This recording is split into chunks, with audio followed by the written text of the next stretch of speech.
ele tem uma mensagem muito legal, salvo pela graça. Ele fala, justificado eu fui, fomos justificados pelo sangue de Cristo, santificado eu sou. O Espírito Santo nos santifica a cada dia, na esperança de que glorificados seremos. Então vamos ficar em pé para louvar o nome do Senhor Jesus Cristo. Amém?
Pode se sentar.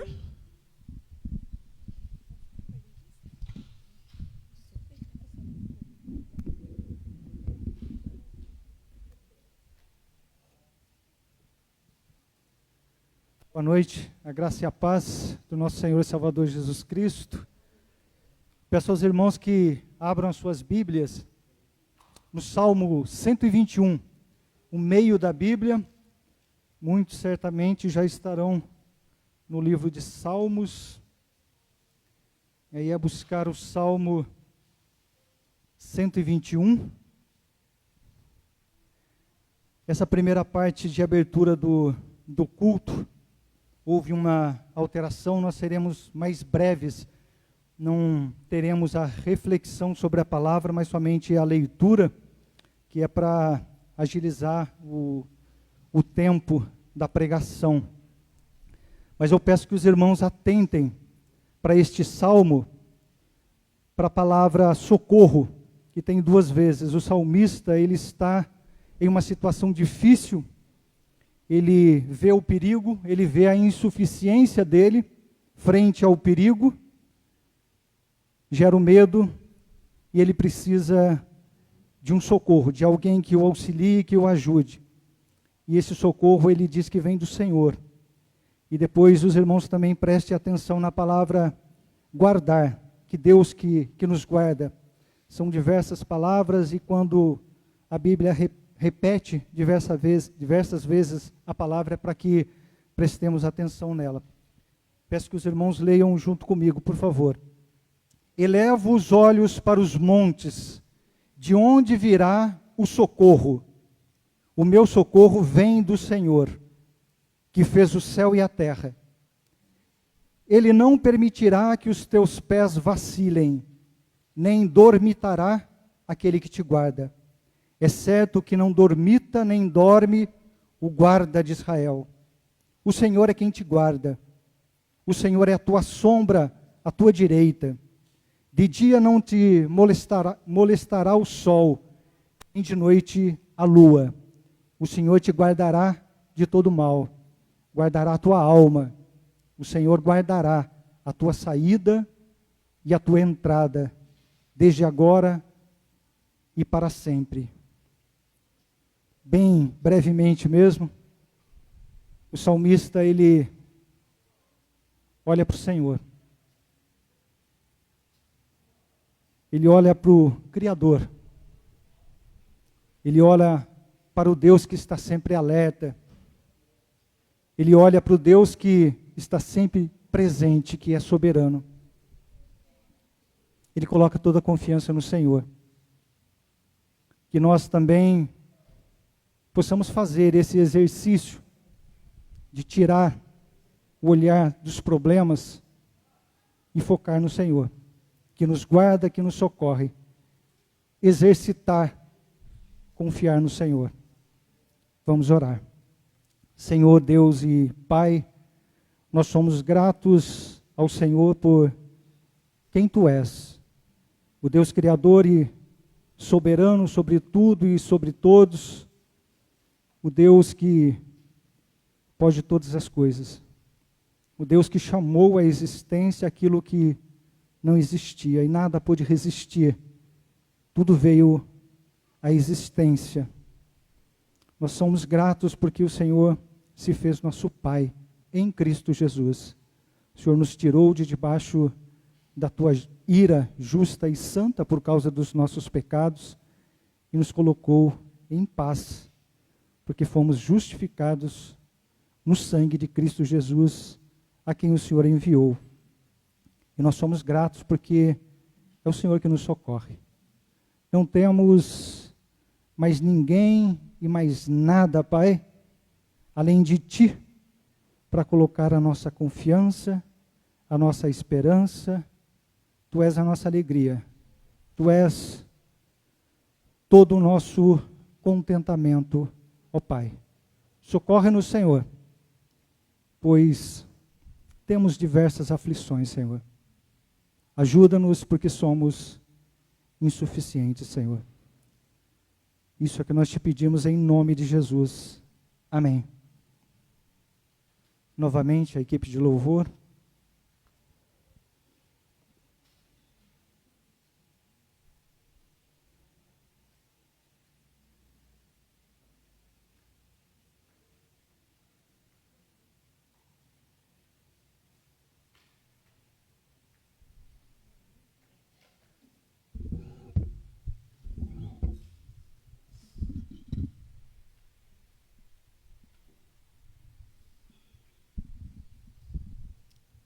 Boa noite, irmãos. Graça e paz.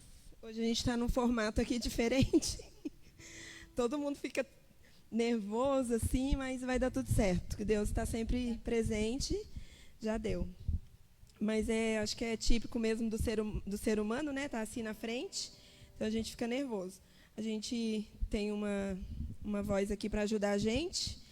E Queria pedir para os irmãos ficarem em pé. Nós vamos cantar agora um louvor bem conhecido da igreja, Maranata. E ele é muito lindo, porque fala: Tu és a minha luz, a minha salvação, a ti me renderei. E depois, no final, uma parte que ele chama: Vem Jesus, Maranata, ora vem Senhor Jesus. Então, esse louvor deixa a reflexão de que nós somos totalmente dependentes, né, do Senhor Jesus, e que Ele realmente ilumina a nossa vida, e que a gente nunca vai se cansar de chamar Ele para perto de nós. Então, eu queria que você cantasse, nos ajudasse com as vozes, e vamos louvar ao Senhor com esse hino Maranata. Amém?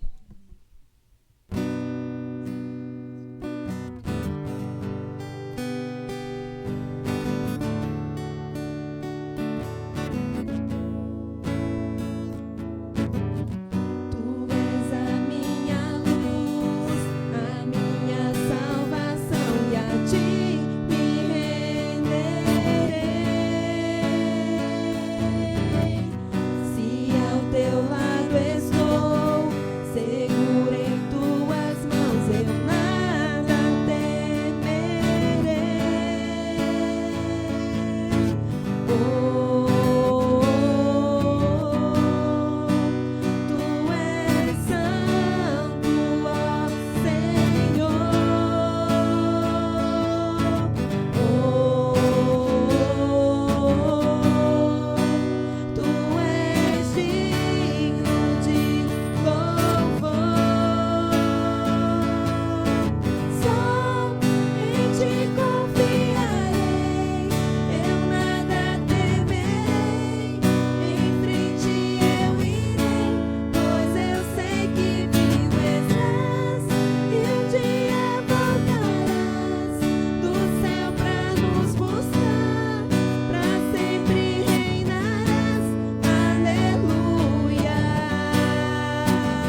Amém. O próximo louvor é Vim para adorar-te, vim, luz do mundo, viestes à terra, para que eu pudesse te ver. Então, a gente também vê uma mensagem muito bonita através desse louvor, falando sobre a luz do mundo. E a gente acaba fazendo uma análise, né, que a gente precisa da luz de Jesus na nossa vida e a gente precisa também ser luz aqui na terra. Então, cante com seu coração.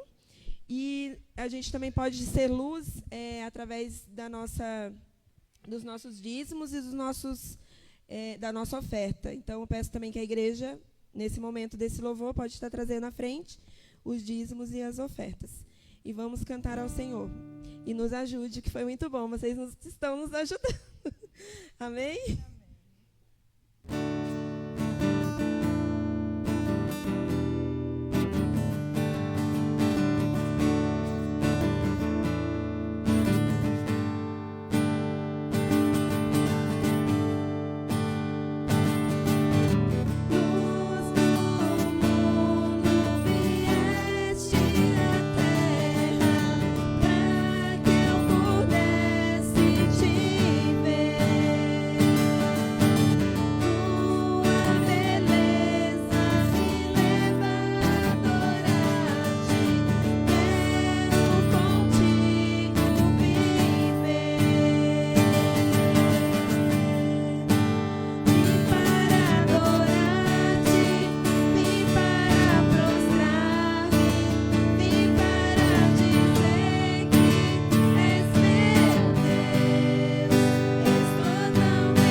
quero te agradecer, Pai. Agradecer ao Senhor pela oportunidade de podermos estar aqui mais uma vez, reunidos, Pai, para glorificar o seu santo nome. Amém, Jesus. Agradeço ao Senhor pela vida de cada um dos irmãos aqui presentes, pela vida do Rafael que vai trazer a tua palavra. Amém. Paizinho, abra os nossos ouvidos para que nós possamos entender a Tua palavra, Jesus. E não apenas ouvir, mas também aplicar no nosso dia a dia. Também que nós possamos ser luz, assim como esses louvores que cantamos essa noite, Paizinho, que sejamos luz na vida das pessoas, luz na vida daqueles que estão ao nosso redor, dos nossos familiares. Pai, mas acima de qualquer coisa, que nós possamos sempre ser gratos, Senhor Jesus, pelo Teu sangue derramado naquela cruz, pela vida de cada um de nós. Que nós possamos, Pai, enquanto nós esperamos a Tua vinda, Paizinho, que nós possamos sempre viver em obediência, sempre vivermos de acordo com a Tua palavra, livrando-nos de todos os males e perigos, Pai. Diante das aflições que nós estivermos passando ou vivendo, que nós possamos sempre aprender a descansar no Senhor e saber que o Senhor está no controle de todas as coisas. Livre-nos de qualquer ansiedade, de qualquer temor ou medo, Pai, mas que nós possamos confiar que o Senhor é o Deus glorioso, exaltado, e está sempre presente diante de qualquer adversidade, de qualquer coisa. O Senhor sempre está presente na vida daqueles que Te buscam e Te servem. É isso que eu Te agradeço em nome do nosso Senhor Jesus. Amém. Amém. Amém, gente. A igreja pode se assentar.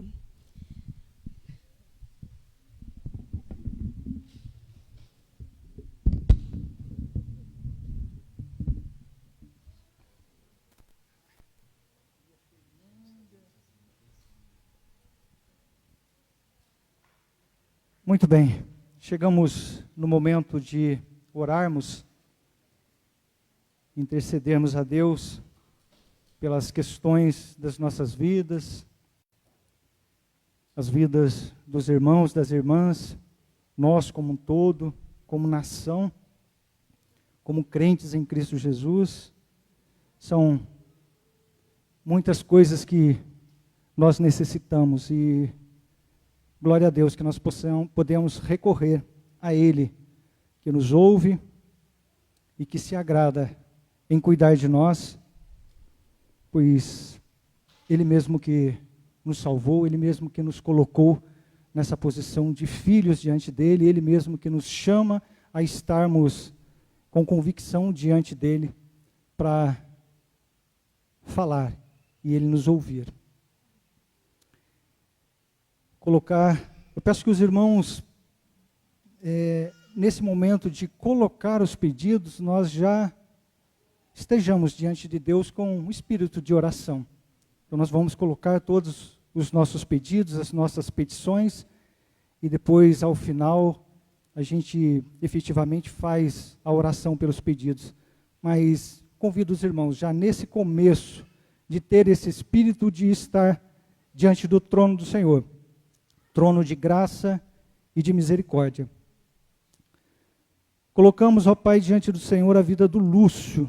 Irmão Lúcio, rogamos ao Senhor que ele seja fortalecido no Senhor e na força do seu poder.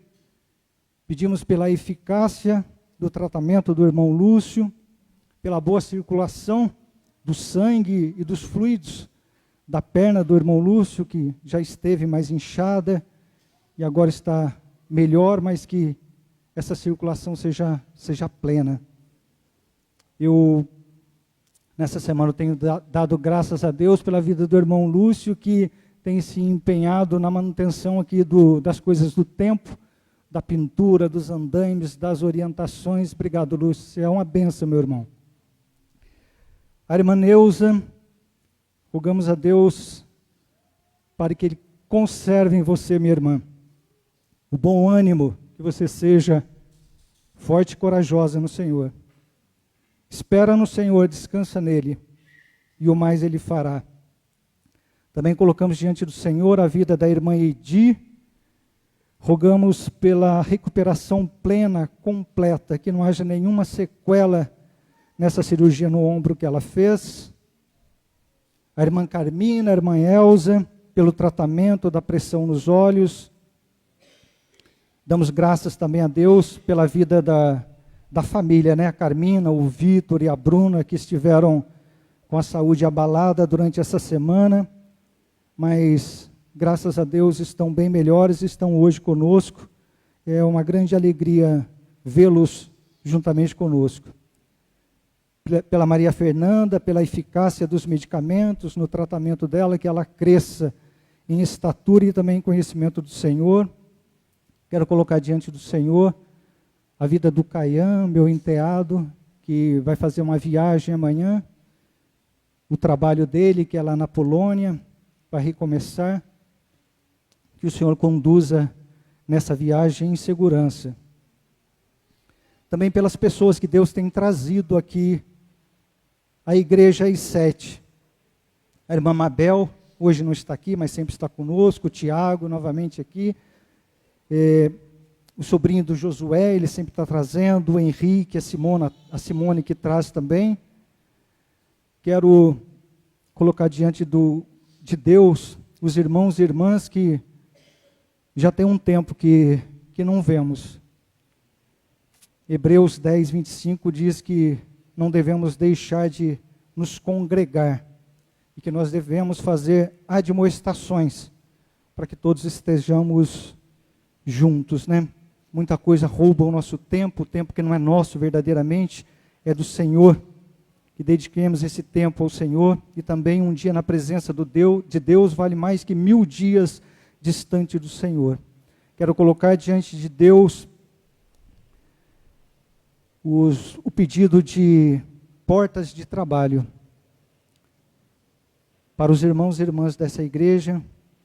Eu quero colocar especificamente a vida do Silas diante de Deus, rogar por uma oportunidade de trabalho a ele, rogar pela vida do Josué, que estava trabalhando, mas era um trabalho temporário, que Deus o sustente no trabalho, que ele seja chamado novamente e seja mantido no trabalho.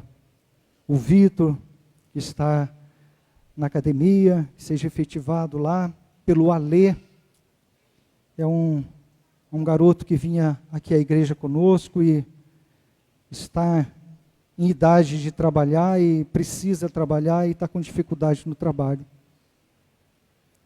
Peço que nós pensemos também no trabalho em si, que é uma bênção do Senhor o trabalho. É árduo. Cai o suor do nosso rosto no trabalho. Mas tudo que nós fazemos, tudo que Deus coloca nas nossas mãos para fazer, que nós possamos fazer de coração, como para o Senhor, e não para homens. Quem nos recompensa é o Senhor, pois é a Cristo Jesus que nós servimos. Quero colocar diante do Senhor o pedido de salvação dos nossos familiares, dos nossos filhos, dos nossos pais, a família mais estreita, mas também os irmãos, os sobrinhos, a família mais extensa. A fé vem pelo ouvir a palavra do Senhor, ouvir o Evangelho, que nós sejamos esse arauto, sejamos essa proclamação do Evangelho, principalmente na nossa família. Também colocar diante do Senhor o trabalho da capelania evangélica hospitalar, lá no Hospital Agamute, motivar os irmãos e as irmãs que fizeram o curso para a leitura dos livros e que se achegue conosco lá para praticar. Quero colocar diante do Senhor a nossa nação, o nosso Brasil, colocar diante do Senhor o nosso estado de São Paulo, colocar diante do Senhor a nossa cidade de Taubaté, colocar diante do Senhor os nossos governantes, as autoridades que o Senhor mesmo instituiu, e que o Senhor faça com que essas autoridades pratiquem a justiça do Senhor. Sabemos que o poder do mundo é do maligno, mas naquilo que o homem intenta o mal, que o Senhor intente o bem. Eu tenho pensado nas coisas que temos passado aqui juntamente como igreja e vejo que o Senhor tem tratado conosco, tem tratado como igreja, para que sejamos unidos, fortalecidos nas dificuldades. Nos alegremos com a alegria dos irmãos e que sejamos constrangidos e choramos com os irmãos que choram. Quero lembrar aos irmãos que a oração do justo é eficaz e nós fomos justificados. Por isso a nossa oração é eficaz. Jesus Cristo foi tentado em todas as áreas e não pecou. Em Hebreus 4,15 diz que ele se compadece das nossas fraquezas. Vamos efetivamente nos derramar diante do Senhor para que os nossos pedidos sejam apreciados pelo Senhor. E naquilo que for para a glória do Senhor, que Ele nos conceda. Ó Pai, é com plena confiança que nos colocamos diante do Senhor, pois estamos justificados. É na justiça perfeita de Cristo Jesus que nos achegamos. Nos achegamos diante do Senhor selados no Teu Espírito Santo, Pai. Chegamos com vestes limpas, lavadas no sangue do Cordeiro. E é diante do Senhor, nosso Deus, nosso Rei, nosso soberano e nosso Pai, que nós derramamos as nossas súplicas, Pai. Que nós abrimos o nosso coração, pois o Senhor já nos conhece perfeitamente. Sabe tudo, antes mesmo da nossa palavra sair da nossa boca, o Senhor já sabe. Mas o Senhor quer que nós falemos ao Senhor. E esses pedidos, Pai, que foram colocados diante do Senhor, que sejam apreciados pelo Senhor. É através do Teu Espírito Santo que nos ensina a orar, que é colocada essa oração diante do Senhor. E sabemos que há um advogado junto ao Senhor, o nosso Senhor e Salvador Jesus Cristo, que intercede por nós, diante do Senhor, ao Teu lado, entronizado está a Tua direita, Pai. Por isso nós temos convicção de que o Senhor apreciará todas as nossas súplicas. E aquelas, Pai, que for para o louvor da Tua glória, Senhor. Que o Senhor as conceda. Que o Senhor trabalhe em nós, Pai, conforme a Tua vontade. E sabemos que ela é perfeita, ela é boa e ela é agradável, Pai. Nós confiamos nas Tuas promessas, Pai, todas que o Senhor manifestou nas Sagradas Escrituras. E é nelas, Pai, que nós suplicamos. É através do nome poderoso do Teu Filho Jesus Cristo que nós oramos. Amém, Senhor. Amém. Pedir para o Rafael, que vai pregar hoje.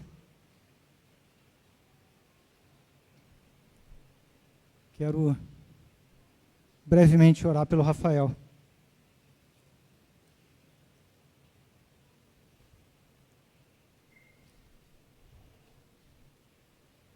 Obrigado, Senhor, pela vida do Teu servo, presbítero Rafael.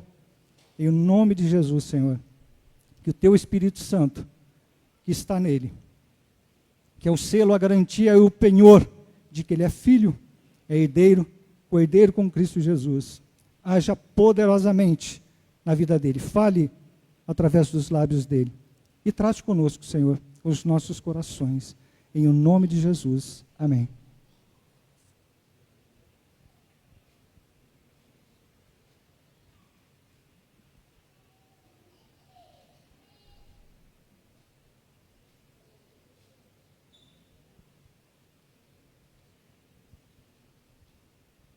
Boa noite, irmãos, graça e paz. Não é bom mais esse domingo estar junto com vocês. Nosso pastor Fernando tirando alguns dias de descanso essa semana e a próxima, e logo estará de volta, em nome de Jesus. Nós estamos passando por algumas reformas, não sei se deu para perceber agora à noite, mas nós temos água disponível na cozinha, dentro da geladeira, se alguém precisar de água. E fique bastante à vontade para passar aqui por dentro. Tem uma porta aqui atrás para não ter que passar na chuva, se molhar, principalmente se você estiver com alguma criança. Eu gostaria de retomar o que nós estamos estudando no livro de Efésios. E nós já estamos quase no final, falando sobre a armadura de Deus. E eu gostaria um desafio hoje é fazer um breve resumo de Efésios e a gente tentar chegar até o ponto que nós estamos. Eu coloquei aí num aplicativo, Simone, você vai me ajudar? É só ir rolando só o mouse assim. Vamos tentar dar uma passada rápida, porque eu entendo que cada um pode ter uma versão diferente, então eu coloquei essa versão revista atualizada para que todo mundo possa acompanhar. Se você não conseguir enxergar, aí você pode ler na sua Bíblia também, fique à vontade. Vamos lá. Nós estamos tratando então dessa carta de Paulo à igreja em Éfeso. E é muito interessante a gente começar a perceber que Paulo está descrevendo o que Cristo fez por nós e como a mensagem do Evangelho, ela se centraliza, ela tem como centro Cristo e nada mais. Não somos nós que somos o centro, é Cristo que é o centro. E é muito interessante porque Paulo começa ali no capítulo 1, versículo 4, deixando bem claro, aparece ali o versículo 4, não sei se dá para enxergar, está pequenininho, mas, muito obrigado. Fala assim, assim como nos escolheu nele antes da fundação do mundo, para sermos santos e irrepreensíveis perante ele, e em amor nos predestinou para ele. Veja como deixa Paulo claro que o propósito de Deus para nós é que nós sejamos santos e irrepreensíveis diante dele. E por santos, ele quer dizer separados do mundo. E por irrepreensíveis, que nós, em Cristo, não temos nenhuma acusação. Já não há acusação. Nenhuma acusação. Então, nada de que o diabo possa tomar ali uma pontinha e começar a desenrolar e acusar a mim e a você de alguma coisa. E aí a nossa pergunta sempre é se o propósito de Deus, se o objetivo de Deus é que nós sejamos santos, separados do mundo, irrepreensíveis, a pergunta é, você está nesse mesmo propósito? Você entende isso? E você tem buscado isso? Ou a sua vida está caminhando para o lado oposto? Continuando, capítulo 2, versículo 3, ele descreve o nosso passado e descreve aquilo que Cristo fez por nós. A partir do versículo 1 antes, ele diz que Cristo nos deu vida, estando nós mortos nos nossos delitos e pecados. Versículo 3, entre os quais, aí ele está falando sobre os filhos da desobediência, entre esses quais também todos nós andávamos no passado, segundo as inclinações da nossa carne, fazendo a vontade da carne e dos pensamentos. E éramos, por natureza, filhos da ira, como também os demais. Pedro falou um pouquinho sobre isso. Filhos da ira. Então, quando nós somos salvos, nós somos libertos da ira de Deus. Olha que maravilha. E aí Paulo começa a falar um pouquinho sobre como em Cristo Deus une os judeus e os gentios. Os dois em uma só. Veja o versículo 12 do capítulo 2, versículo 12. Naquele tempo estáveis sem Cristo. Está falando da gente aqui. Naquele tempo estáveis sem Cristo, separados da comunidade de Israel e estranhos às alianças da promessa, não tendo esperança e sem Deus no mundo. Veja que situação terrível e desesperadora. E o versículo 13 diz, mas agora em Cristo Jesus, vós que antes estáveis longe, fostes aproximados pelo sangue de Cristo. Que maravilha, não é verdade? E no versículo 21,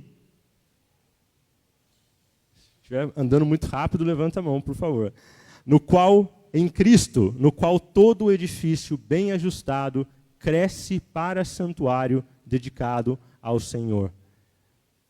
E esse edifício, do qual nós fazemos parte, a igreja, ela cresce no mundo todo e continua o propósito de Deus em Cristo de expandir o reino de Deus por toda a face da terra. O versículo 22 fala, no qual também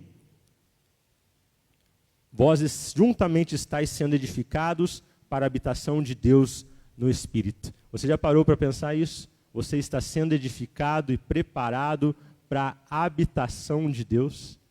Para que Deus habite em você? Olha que coisa mais maravilhosa.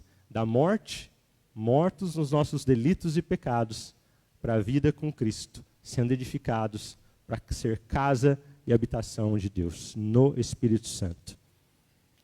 Então, Paulo começa a falar agora sobre, dedicar o capítulo 3 para falar sobre a vocação, o chamamento dos gentios, esses que estavam separados, estranhos à aliança de Deus.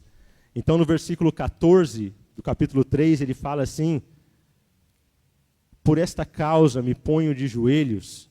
Versículo 16, para que segundo a riqueza da sua glória, vos conceda que sejais fortalecidos com poder, mediante o seu Espírito no homem interior.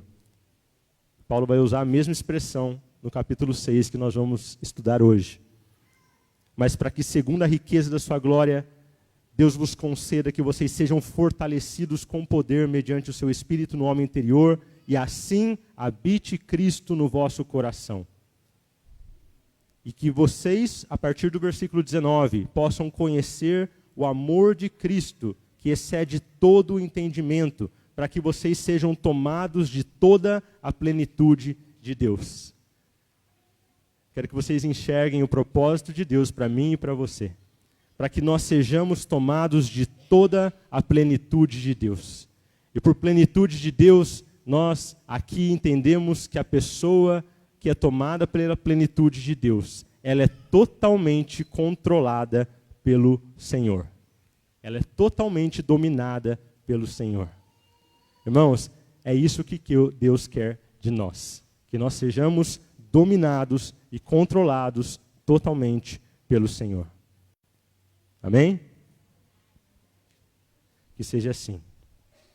E no capítulo 4, Paulo começa a descrever algo muito interessante. E ele começa dizendo, agora, como se tivesse um título para esse capítulo, a gente pode dizer, agora nós sabemos o nosso propósito.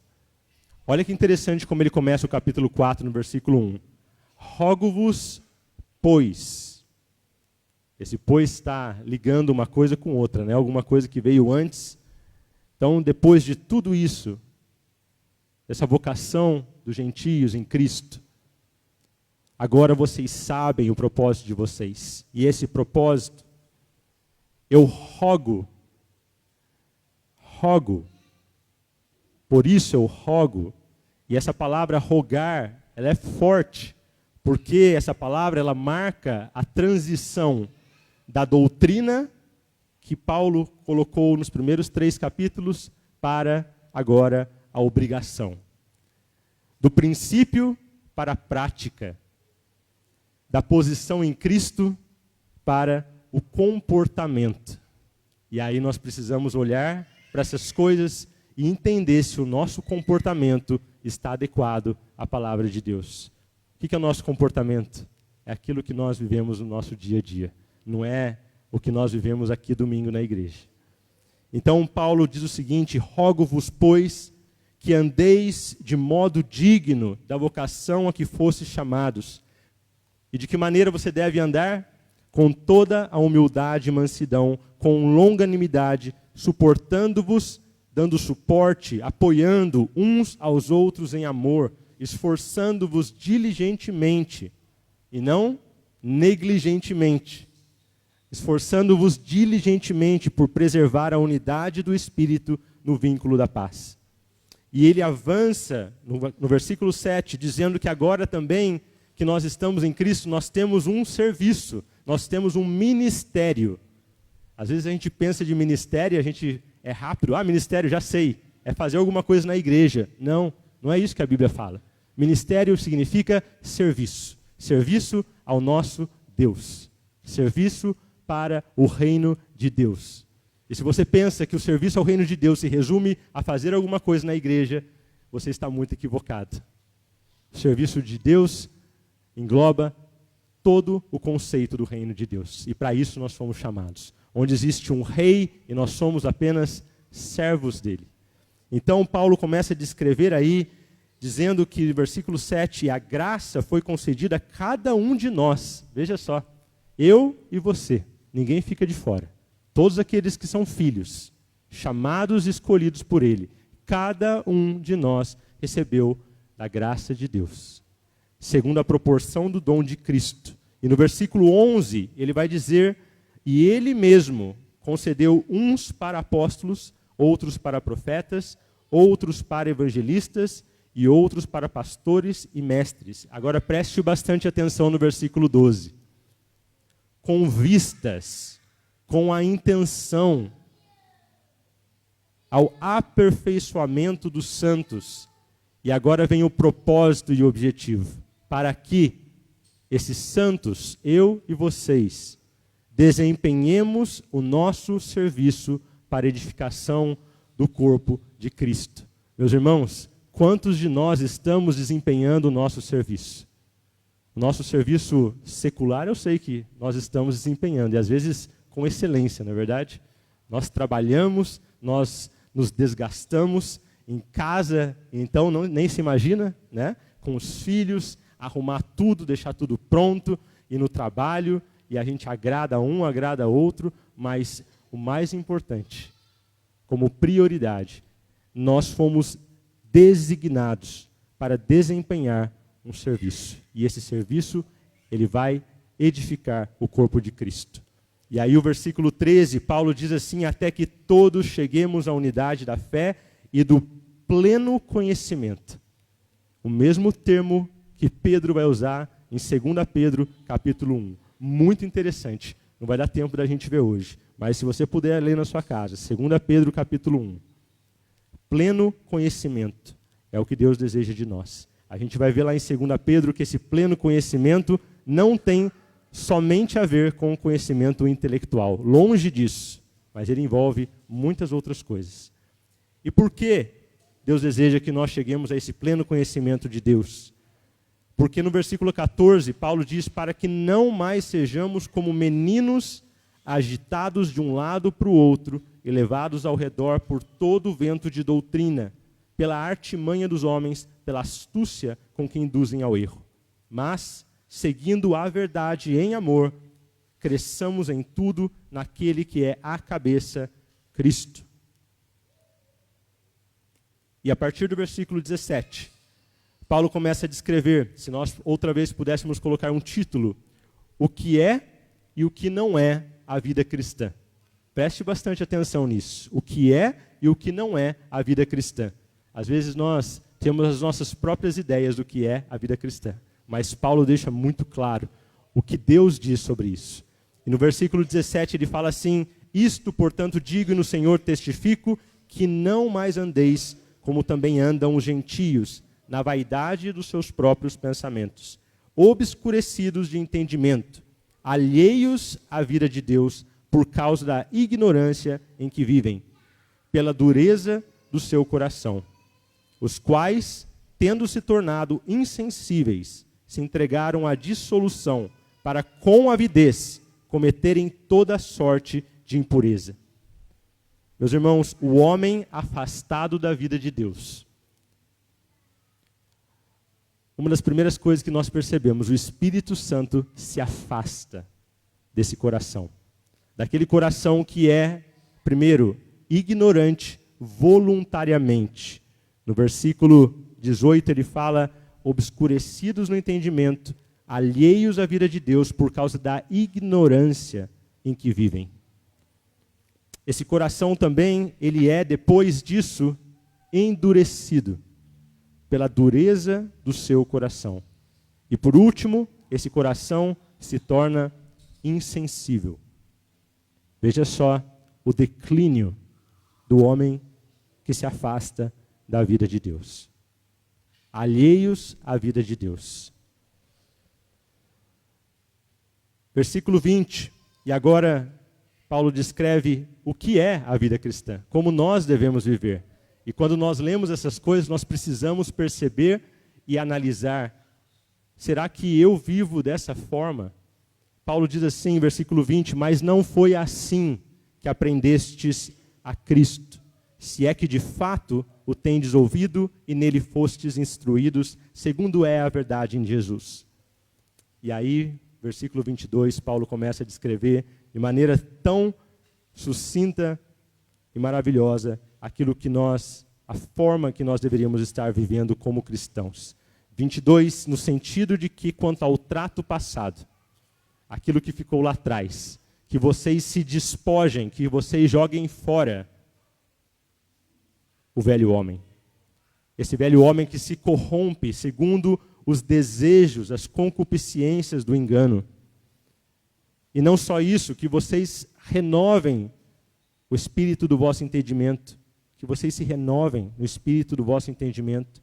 E por último, que vocês se revistam do novo homem, criado segundo Deus em justiça e retidão procedentes da verdade. Olha que interessante. Nós, como cristãos, isso deve fazer parte da nossa vida diária. Nós devemos buscar, encontrar, localizar e despojar e tirar de cena e jogar no lixo tudo aquilo que pertence ao velho homem. Tem coisa que pertence ao velho homem, como tem coisa que pertence ao velho homem. E Paulo vai descrever um pouquinho mais para frente algumas dessas coisas. Mas nós precisamos intencionalmente, ativamente, o cristão faz exatamente isso.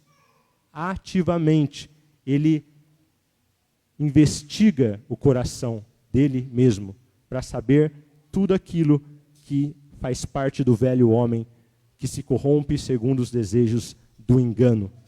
E como é difícil, porque o nosso coração é enganoso. E essas coisas enganam a gente acha que a gente está vivendo da forma que a gente devia estar vivendo, mas a gente vem à luz da palavra de Deus, e nessa luz da palavra de Deus, nós encontramos a verdade de que nós deveríamos estar vivendo de outra forma. E é por isso que no versículo 23 ele diz, se renovem no espírito do vosso entendimento. E a gente já sabe que a palavra de Deus, ela é lâmpada para os nossos pés, ela é luz para os nossos caminhos. A palavra de Deus é que transforma o coração do homem. A palavra de Deus é que divide alma e espírito e penetra no mais profundo do nossa mente, do nosso coração. E por último, que vocês se revistam do novo homem, criado segundo Deus. E aí, a partir do versículo 25, eu não vou ler tudo aqui, mas ele começa a dizer, então, se vocês devem fazer isso como cristãos, deixar, renovar a mente e revestir do novo homem, então agora vocês começam a deixar, colocar. Deixe o que é do velho homem, coloque, se revista do que é do novo homem. Nós entramos nesse processo de santificação, sem a qual ninguém verá ao Senhor. E nesse processo nós precisamos olhar para Cristo Jesus. Agir como Ele. É o que Paulo começa a dizer no versículo 1 do capítulo 5. A gente está aí juntos. Versículo 1 do capítulo 5. Sede, pois, imitadores de Deus, como filhos amados. E andai em amor como Cristo nos amou e se entregou a si mesmo por nós, como oferta e sacrifício a Deus em aroma suave. E Paulo então passa a descrever frutos das trevas e o fruto da luz. É muito interessante para a gente estudar isso, porque é uma coisa muito prática. Paulo começa a colocar tudo que a gente deve deixar a mentira, falar a verdade, irai-vos, não pequeis. Aquele que furtava, não furte mais. Ele começa a ensinar a gente como a gente deve remir o nosso tempo, porque os dias são maus. Como nós devemos nos sujeitar uns aos outros no temor de Cristo. Como nós devemos atuar marido e mulher. Como nós devemos atuar com os nossos filhos. Como os filhos devem atuar em relação aos seus pais. como os servos, como os trabalhadores devem atuar em relação aos seus patrões e como seus patrões cristãos devem tratar os seus trabalhadores. E por último, para entrar no assunto de hoje, Deus prescreve, a partir do versículo 10 do capítulo 6, uma estratégia para entrarmos em combate com o mal, usando a sua armadura, a sua força, para sermos encontrados firmes no último dia, no dia em que todo o homem prestará contas a Deus das suas obras.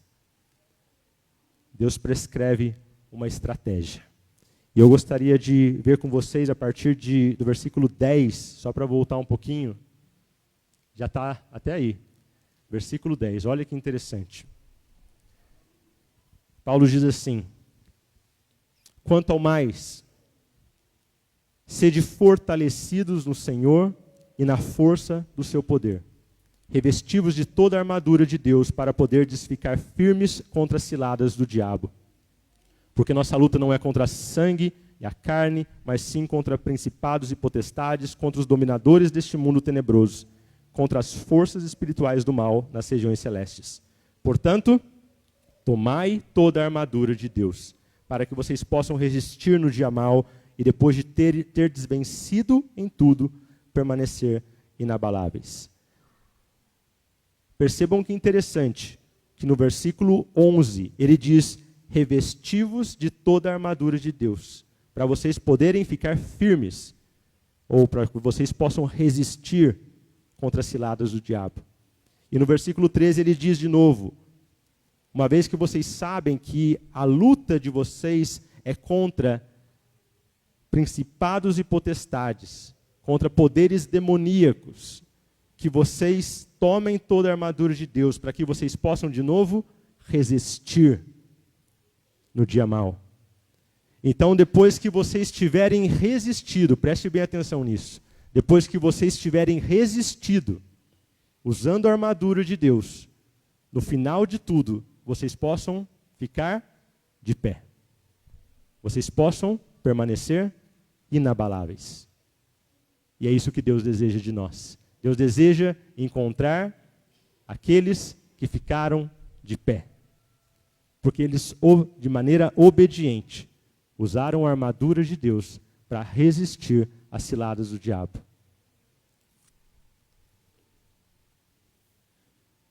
No versículo 10, ele começa dizendo, quanto ao mais sede fortalecidos no Senhor na força do seu poder. É interessante porque um dos mistérios da vida cristã, e que não pode ser realizado na nossa própria força,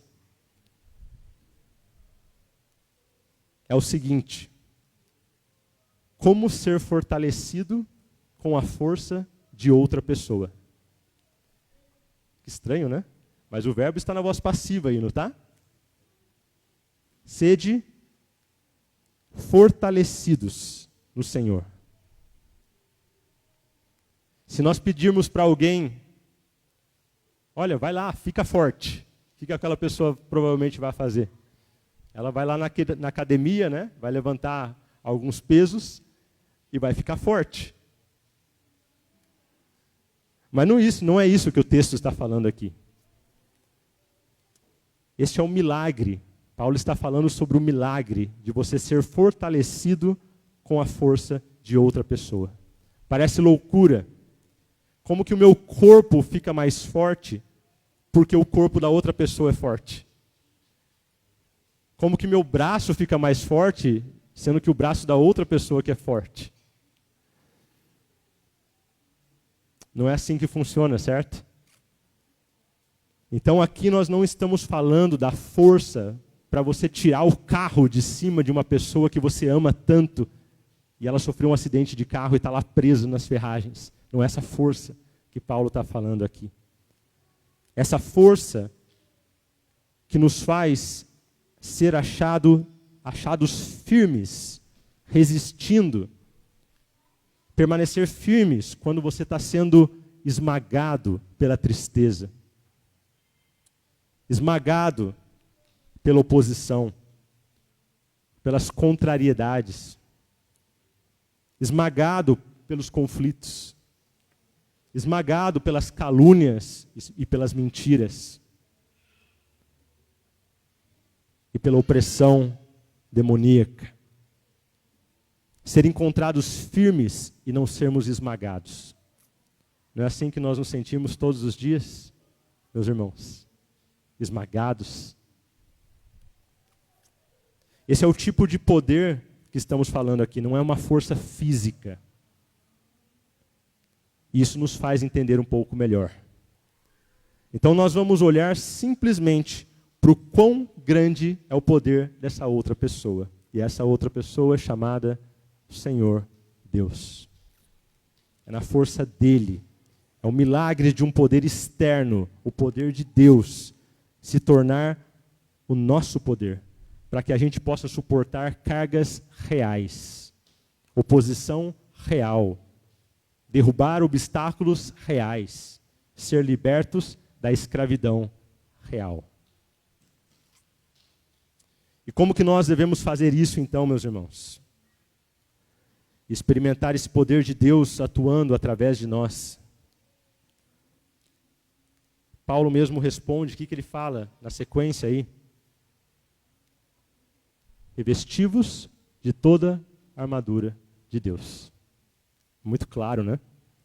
Nos revestindo, tomando toda a armadura de Deus. Dessa maneira nós podemos ficar firmes, ou em outra tradução, resistir às ciladas, contra as ciladas do diabo. E quando nós tivermos resistido contra todos esses inimigos, usando essa armadura, no final da batalha, nós permaneceremos inabaláveis. Então, irmãos, Paulo começa o versículo 14 com essa mesma ordem. Estai, pois, firmes. Estai, pois, firmes. Usando essa armadura de Deus. Então, Paulo descreve 6 peças de armadura.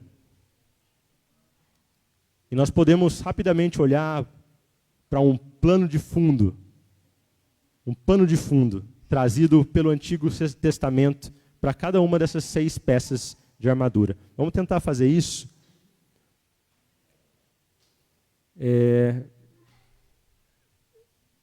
Se você puder abrir o slide, tem ali no slide número 3, se não me engano. Ou 2, deixa eu ver. Acho que é o 2, isso. O 2.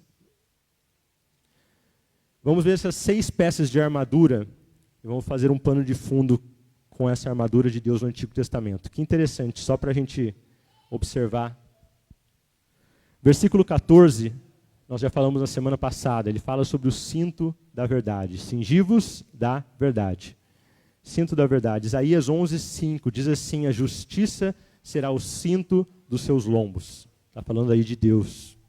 E a fidelidade, ou, no original grego, verdade, o cinto dos seus rins. Deus aí está sendo retratado como um guerreiro. Ainda no versículo 14 de Efésios 6, ele vai usar o termo couraça da justiça. Isaías 59:17 diz assim, vestiu-se de justiça. Deus vestiu-se como de uma couraça e pôs o capacete da salvação na cabeça. Versículo 15, ele vai falar sobre os sapatos da prontidão, da presteza, disposição, estar sempre preparado para anunciar o evangelho da paz. Olha que versículo que todo mundo conhece em Isaías 52:7. Que formosos são sobre os montes os pés do que anuncia as boas novas. No próximo slide, no versículo 16 de Efésios 6, ele fala sobre o escudo da fé. E olha o que diz Salmos 5:12. Pois tu, Senhor, abençoas o justo, como escudo, o cercas da tua benevolência. O Senhor é o escudo. Temos fé no Senhor e Ele se torna o nosso escudo. Versículo 17 diz, Paulo usa a expressão capacete da salvação. Isaías 59:17, vestiu-se de justiça, É o mesmo versículo que nós já vimos antes para a couraça da justiça, mas aqui agora falando sobre o capacete da salvação. E pôs o capacete da salvação na cabeça. E por último, Paulo fala sobre a espada do Espírito, a palavra de Deus. Isaías 49, ele fala sobre o servo do Senhor. E Deus fez a boca desse servo como uma espada aguda. A pergunta para a gente é só, o que nós fazemos com isso? Né? Com esse paralelo, né? Esses paralelos não são muito exatos, né?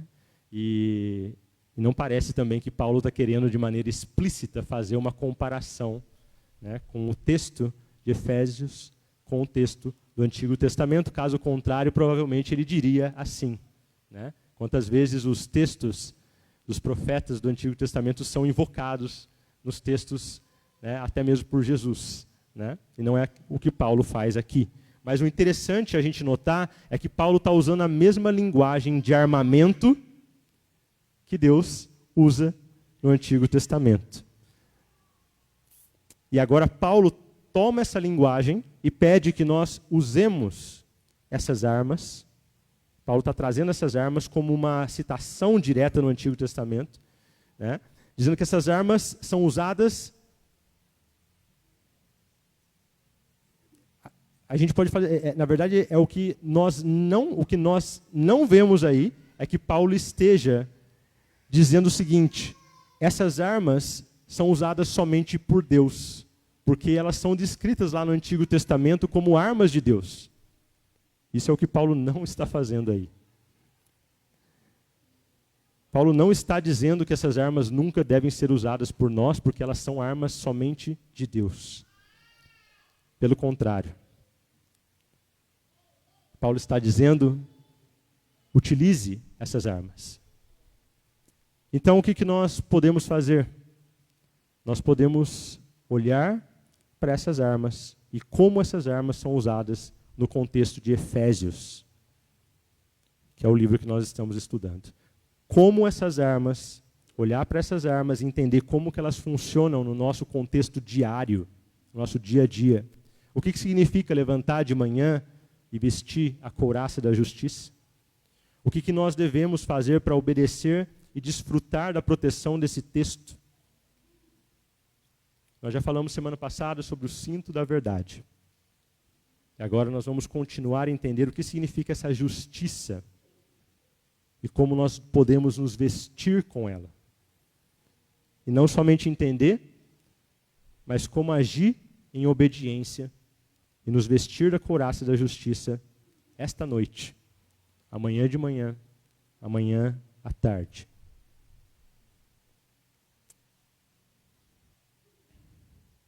A primeira coisa que nós vamos pensar,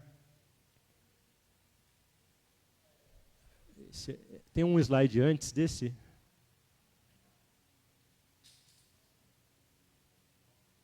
Aí não vai aparecer. Mas se você tiver aí no texto de Efésios, versículo 6, se estiver aberto aí, ele vai falar para a gente no versículo 14, Estai, pois, firmes, cingindo-vos com a verdade e vestindo-vos da couraça da justiça. A primeira coisa que nós vamos analisar, nós vamos pensar, é se essa justiça que ele está falando aí se refere ao que os teólogos chamam de justiça imputada, atribuída. Essa justiça imputada que nós cantamos aqui no começo, que nós temos, porque nós estamos unidos a Cristo. É a justiça de Cristo que é perfeita. Justiça de Cristo que é perfeita e não é a nossa. E a base da aceitação de Deus a nós. Quando passamos da morte para a vida, e nós somos, como Paulo menciona, justificados. É isso a que essa justiça nesse texto de Efésios se refere? Ou seja, vista-se, quando ele fala vista-se com a couraça da justiça, será que ele está querendo dizer vista-se com a justificação de Deus em Cristo Jesus? Para aqueles que não estão familiarizados com os termos, nós vamos ler só esses dois versículos. Romanos, 5,19, porque, como pela desobediência de um só homem, Adão, muitos se tornaram pecadores, assim também, por meio da obediência de um só, Jesus Cristo, muitos se tornaram justos. Somos considerados justos por causa de Cristo. E em Filipenses 3, 8 e 9, sim, Paulo dizendo, deveras considero tudo como perda por causa da sublimidade do conhecimento de Cristo Jesus, meu Senhor, por amor do qual perdi todas as coisas e as considero como refúgio, como lixo, para ganhar a Cristo e ser achado nele, não tendo justiça própria, que procede de lei, senão a que é mediante a fé em Cristo, a justiça que procede de Deus, baseada na fé. Em Cristo nós temos uma justiça que não é nossa. Vem de Deus pela fé em Cristo. Isso é justiça imputada, atribuída a nós por causa de Cristo. Sem essa justiça nós não poderíamos ter nenhum avanço em nos tornarmos santos na prática. De nos tornarmos justos na prática. Agora, provavelmente não seja isso ao que o texto se refere aí em Efésios, quando ele fala da couraça da justiça. Teologicamente, se você fala, devemos vestir-nos da couraça da justiça imputada, não diríamos, talvez, que a pregação está incorreta, mas provavelmente está baseada no texto incorreto. Por quê? Porque o conceito da justiça imputada, nessa linguagem, não está em Efésios. Então, o que está em Efésios? E aí a gente vai ver, rapidamente, os locais onde essa justiça é utilizada. A justiça que está no texto da couraça da justiça. Primeiro texto, próximo slide, Efésios 4, 24, que diz esse texto, e vos revistais do novo homem, criado segundo Deus, em justiça e retidão procedentes da verdade. Este é o novo homem com o qual nós nos devemos vestir. Em outras palavras, tendo sido justificados, tendo a justiça de Cristo imputada a você, agora vista-se do novo homem, que é um ser íntegro, justo. Em outras palavras, seja o que você é. Converta-se naquilo que você é, naquilo que Cristo te fez. Ou nós temos também Efésios 5, de 8 a 10, outro texto interessante. Olha só que legal. Andai como filhos da luz, porque o fruto da luz consiste em toda bondade e justiça e verdade. Essa é a linguagem de Efésios. E aprendam a discernir ou identificar o que é agradável ao Senhor. Este novo homem, na verdade, quando nós falamos aí de andai como filhos da luz, o que Paulo está dizendo aí é que essa é uma maneira de viver, esse é um estilo de vida. Maneira de andar e viver. Não é justiça imputada, mas sim o fruto dessa justiça imputada. O que nós conhecemos como justiça de fato. Nós vamos ver um ótimo exemplo para isso, para que a gente entenda o que Paulo diz nesse versículo, onde ele diz lá, vista-se da couraça da justiça. Porque um pouco atrás, no capítulo 6, versículo 12, ele vai dizer que nós vemos inimigos demoníacos. Nós temos inimigos demoníacos. E o que esses inimigos demoníacos estão tentando fazer conosco? Eles não estão apenas tentando destruir a nossa fé, mas eles estão tentando fazer com que nós possamos agir de maneira perversa, de maneira pecaminosa, sem perdão, com falta de amor, sem frutos do Espírito. Dá uma olhada nesse próximo texto de Efésios 4, 26, 27, para ver um pouco da prática. Diz assim, texto bem conhecido de todos. Irai-vos e não pequeis. Não se ponha o sol sobre a vossa ira, nem deis lugar ao diabo.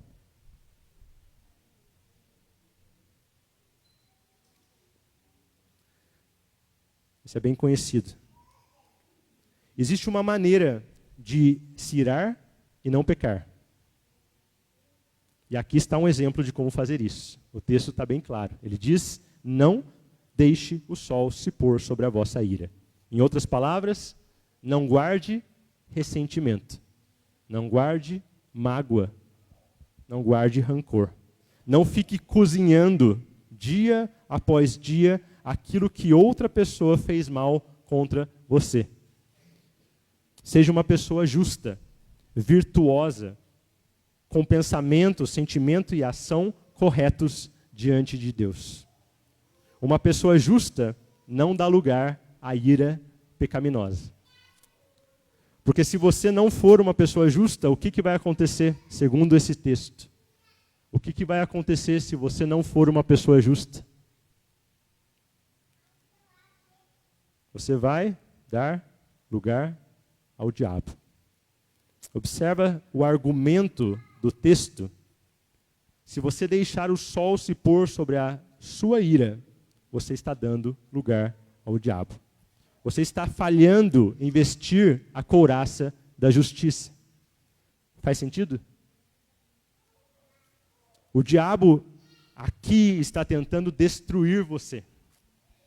Ele destrói você tentando fazer com que você se ire de maneira pecaminosa, guardando ressentimentos, indo dormir com isso, guardando isso, noite após noite. E depois de alguns dias, isso, ou depois de algumas semanas, ou depois de alguns meses ou anos, o que acontece? Você estará morto. Todo o seu coração se seca com amargura, mágoa, ódio. E Satanás está dando gargalhadas. De que por todo esse tempo você ficou lá se justificando, dizendo lá, mas eu estou certo de ficar irado, indignado. Se agirmos corretamente, estaremos usando uma justiça real, uma justiça de fato, para nos opormos a um diabo muito real. Ele é muito real em suas estratégias para nos destruir. Observe o que Paulo faz aí em 2 Coríntios 2, próximo slide, 2 Coríntios 2, 10 a 11. Provavelmente havia ali alguma divisão, alguma situação na igreja, e Paulo diz assim, a quem perdoais alguma coisa, também eu perdoo.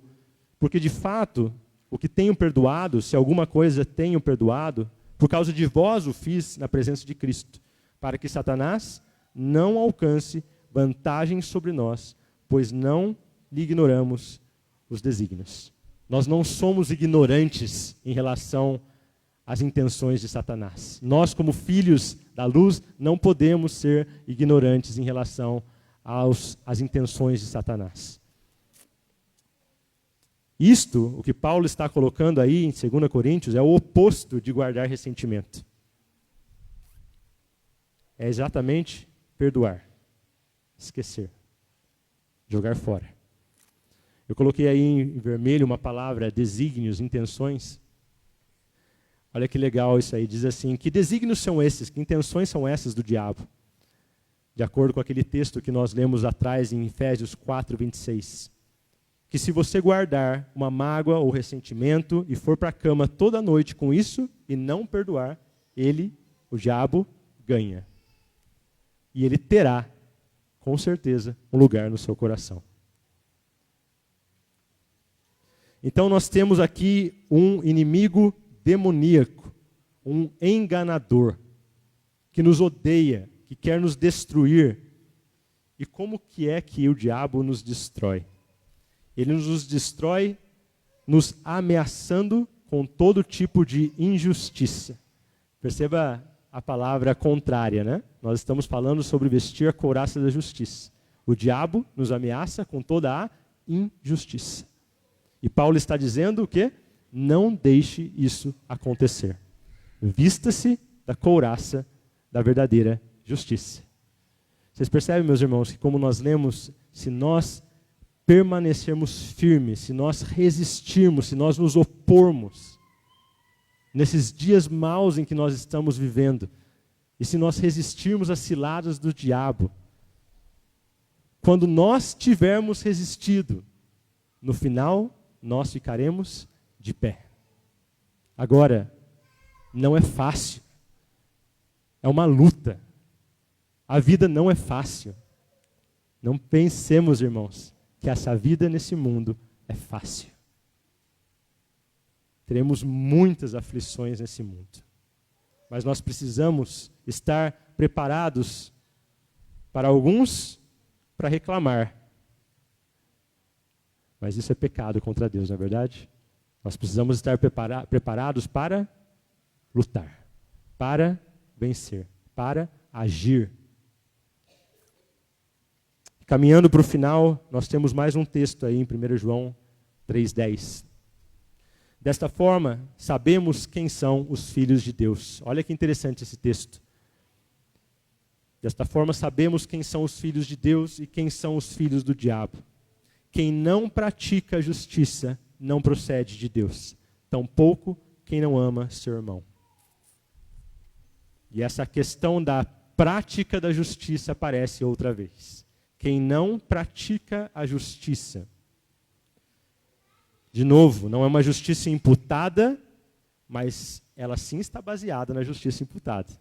Por causa dessa justiça, porque nós fomos justificados por Cristo, é que agora nós podemos, posicionados numa nova posição em Deus, agir de forma diferente, comportamento diferente.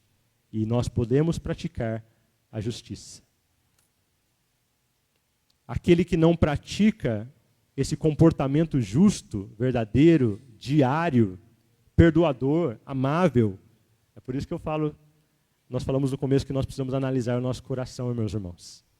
Se nós não estamos praticando no nosso dia a dia um comportamento perdoador, amável, bondoso, gentil, manso, esse não provém de Deus. A árvore é conhecida pelo seu fruto. E se o fruto está produzindo apenas injustiça, esse fruto não é real. E tampouco aquele que não ama a seu irmão. Filhos de Deus praticam a justiça. E voltando no texto inicial, que encaixe tão conveniente nós vemos no texto de Paulo, né? Se puder voltar lá no primeiro slide, lá tem o texto completo, lá no versículo 14, olha que interessante esse encaixe que Paulo faz. Estai, pois, firmes, cingindo-vos da verdade, ou vestindo o cinto da verdade, e vestindo-vos da couraça da justiça. Paulo está dizendo assim, não apenas conheça a verdade, uma vez que você já tem a verdade, não apenas conheça essa verdade, não apenas creia nessa verdade, mas viva a verdade em justiça. Cumpra o propósito de Deus em sua vida. Tudo isso vem pela fé. É o que Paulo costuma chamar a obediência que vem pela fé. Meus irmãos, como Deus tem me alertado para a questão de sermos obedientes a Deus. Sermos obedientes a Deus. Para que nós possamos experimentar o cuidado de Deus sobre as nossas vidas. Então, vestir-se dessa couraça da justiça, e é tão interessante que essa couraça, ela vinha do pescoço até a parte aqui pouco abaixo da cintura, ela protege todos os nossos órgãos vitais, não é verdade? Ela protege tudo isso. E quando nós praticamos a justiça, nós dificilmente seremos atingidos pelo diabo. Vestir-se dessa couraça é apresentar um comportamento mudado, real, novo. transformado, dado pelo Espírito Santo, comprado pelo sangue de Cristo, que frustra grandemente as estratégias do diabo, as intenções do diabo, porque ele não consegue um lugar, ele não consegue uma oportunidade. E você continua se desfazendo de um comportamento pecaminoso e se tornando cada dia mais uma pessoa justa, uma pessoa íntegra. Não uma pessoa perfeita, obviamente. Cristo é perfeito. Mas um guerreiro justo contra o diabo. E assim nós frustramos as intenções dele. E esta é a função da armadura de Deus.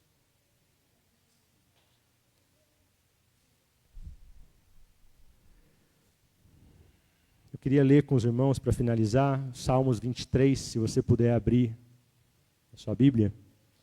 Nós já vamos orar. E reforçar com vocês essa atitude prática. Como nós vimos em 1 João 3:1. Desta forma sabemos quem são os filhos de Deus e quem são os filhos do diabo. Quem não pratica a justiça não procede de Deus, tampouco quem não ama seu irmão. Essa, de forma prática, deve ser o nosso alvo, praticar a justiça. Nós que somos filhos de Deus. Nós que somos considerados justos diante de Deus. Como nós vimos em toda essa recapitulação de Efésios, Paulo deixa muito claro a doutrina, mas num ponto ele nos chama da teoria para a prática. Ele deixa muito claro aquilo que é vida cristã, aquilo que não é vida cristã. E nós, como cristãos, como nós devemos de agir. Como nós precisamos, meus irmãos, entender essas coisas. Como nós precisamos ser obedientes. E como nós dissemos, nós precisamos dessa armadura de Deus todos os dias. Não é uma coisa decorativa, é uma coisa para nós usarmos. Como guerreiros, nós vivemos a nossa vida diária. Porque essa vida, como nós dissemos, não é fácil. Nós temos muitas batalhas. Mas nós precisamos estar preparados. Porque senão, nós vamos nos tornar insensíveis, coração endurecido. E eu gostei muito de ler de novo esse Salmo 23, que é um salmo de Davi, considerado um homem segundo o coração de Deus. E olha o que ele diz no Salmo 23. Nós estamos falando agora, chamando a atenção de vocês a essas lutas que nós temos. E o que Davi falava sobre isso. O Senhor é o meu pastor, nada me faltará. Ele me faz repousar em pastos verdejantes. Leva-me para junto das águas de descanso. Refrigera minha alma. Guia-me pelas veredas da justiça, por amor do seu nome. Ainda que eu ande pelo vale da sombra da morte, não temerei mal nenhum, porque tu estás comigo. O teu bordão e o teu cajado me consolam. Preparas-me uma mesa na presença dos meus adversários, unges-me a cabeça com óleo, o meu cálice transborda. Bondade e misericórdia certamente me seguirão todos os dias da minha vida, e habitarei na casa do Senhor para todo sempre. Meu irmão, você percebe a certeza que Davi tem quando ele escreve esse salmo? Você percebe a certeza que ele tem em dizer: o Senhor é o meu pastor e, portanto, nada me faltará. Ainda, no versículo 4, ainda que eu ande pelo vale da sombra da morte, não temerei mal nenhum, porque tu estás comigo. E no versículo 6, ele é tão seguro em entender as promessas de Deus, que ele diz que a bondade e a misericórdia do Senhor certamente me seguirão todos os dias da minha vida. E habitarei, não talvez habitarei, mas habitarei na casa do Senhor para todo sempre. Meus irmãos, eu queria encorajar vocês a entender que a vida que nós temos nesse mundo é uma luta. É difícil. Mas Cristo venceu o mundo e nele nós somos mais do que vencedores. A nossa vida não é aqui. A nossa casa é eterna. Você não deve estar preocupado com as coisas daqui. E você não deve estar murmurando todos os seus dias. Ai, que difícil, Senhor. Ai, Senhor, me livra dos problemas. Me livra das dificuldades. Está tão difícil, está tão pesado, eu tenho sofrido tanto. Você deve dizer como Davi: bondade e misericórdia me seguirão todos os dias da minha vida. Porque a bondade do Senhor, meus irmãos, que nos faz permanecer inabaláveis até o dia final. Então nós devemos tomar posição que nós já temos em Cristo. Como nós dissemos antes, nos tornar quem nós já somos em Cristo. Quantos de nós temos andado como ímpios? Ah, mas eu sou cristão. Sim, mas às vezes você tem andado como ímpio.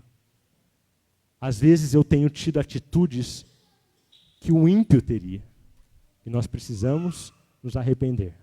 E nós precisamos nos voltar a Deus. E nós precisamos entender que Deus deseja de nós. Que Deus abençoe cada um de vocês. Se você puder curvar a sua cabeça, nós vamos orar. Paizinho, obrigado pela tua palavra que confronta os nossos corações. Obrigado, Senhor, porque no teu Filho Jesus, o Senhor providenciou que nós fôssemos justificados. Deixamos de ser teus inimigos e nos tornamos amigos teus, Pai. Mas como amigos teus, o Senhor nos ordena que nós andemos de modo digno da vocação a que fomos chamados. Que nós resistamos firmes, nos oponhamos às ciladas do diabo. Para que uma vez que nós tenhamos resistido, nós possamos permanecer. Ó Senhor, que nós possamos entender esta tua palavra, Pai. Que nós comecemos, Senhor, a deixar de viver a nossa vida dia após dia apenas cuidando apenas das preocupações desse mundo. A tua palavra diz de maneira tão clara, Senhor, que a amizade do mundo é inimizade contra o Senhor. Que nós deixemos de lado, Senhor, o viver apenas para cuidar das prioridades desse mundo. Mas que nós comecemos a nos preocupar já, Pai, porque nós já deveríamos ser mestres. E tantas vezes o Senhor ainda precisa nos alimentar com leite, com coisas básicas, Senhor. E nós ainda estamos brincando, Pai. O Senhor converte os nossos corações ao Senhor, Pai. Traz arrependimento aos nossos corações, Pai. Que a tua palavra habite ricamente em nós, Pai. Para que o Senhor seja glorificado, para que o teu evangelho não seja envergonhado, Pai. Que nós possamos vestir o cinto da verdade, Pai.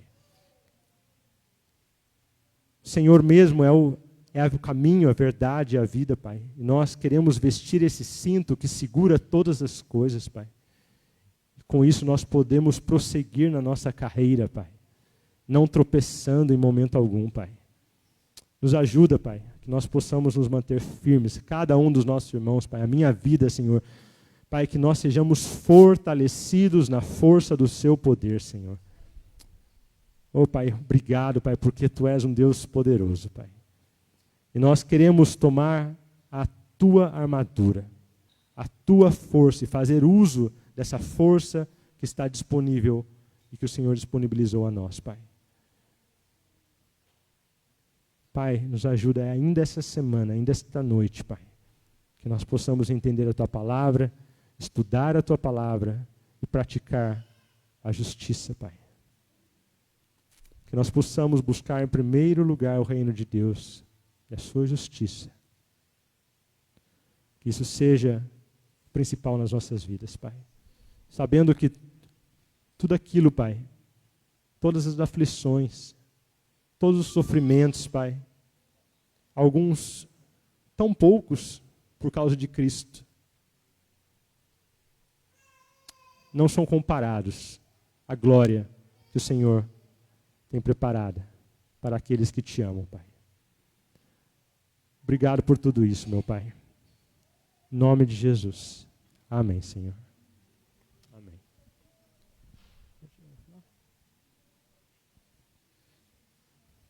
Nós temos um aviso só.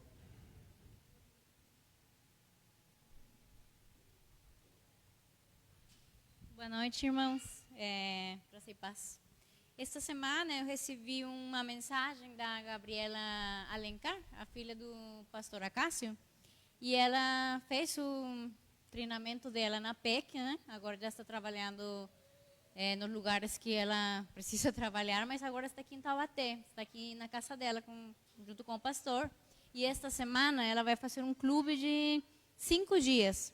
Eu já vim e a Gabriela também me acompanhou numa história de Natal. Foi muito legal, a gente aprendeu muito, decoramos mais versículos. E ela pediu ajuda para quem puder vir nesses próximos 5 dias. O evento vai ser do 23, as reuniões dela em casa vão ser do dia 23 ao 31 deste mês, das 16h30 às 18 horas. Ela faz brincadeiras, conta história. E tem bastante diversão, dá um lanchinho, né? Mas o que ela está pedindo mesmo é ajuda de nós, né? Que a gente vá, sim, que a gente vá e ajude, né? Ela para trabalhar com as crianças, para compartilhar do Evangelho. E o que mais que ela me pediu? A oração, isso mesmo, né? E o importante é que todas as pessoas, eu vi que vão as crianças, mas os pais também vão. Então é super interessante nós irmos, porque a Gabi fica focada nas crianças, mas sempre precisa de um adulto para compartilhar o evangelho com os pais que estão indo na casa dela. Né? Quem precisar mais informação, pode vir comigo que eu passo a informação. O horário de novo é das 16h30 às 18 horas. A partir de manhã, segunda até sexta-feira, ela vai fazer esse evento. Então, muito bom. Ela cancelou. Ela cancelou semana passada, era para ter sido semana passada, mas adiou para esta agora.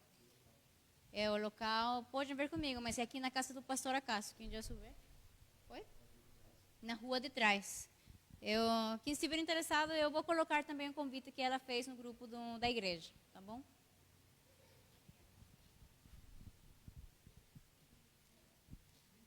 Eu queria convidar o irmão Mateus para orar e encerrar. Os irmãos, que vocês tenham uma boa semana. Nós estamos quase retornando às atividades em fevereiro, no mês de fevereiro, então quase no final de janeiro. Que vocês possam orar por essa igreja, por direção, que nós possamos estar prontos a servir ao Senhor. Como nós vimos aqui em Efésios, prontos para o serviço do reino de Deus. Amém? Se você pudesse colocar de pé, nós vamos orar e vamos encerrar. Boa semana para todos. Deus, Pai, obrigado, Senhor. Obrigado por essa noite. Obrigado pela Tua palavra. Senhor, toca nossos corações, nossa consciência, e tenhamos sabedoria para aplicá-la cada dia, Senhor, nas nossas vidas, com a nossa família, nossos colegas, enfim, nossos relacionamentos ao longo do dia, Senhor. Que possamos nos vestir dessa verdade e a couraça da justiça faça parte do nosso dia a dia, através da Tua palavra, Senhor. Obrigado pela palavra transmitida através do Rafael.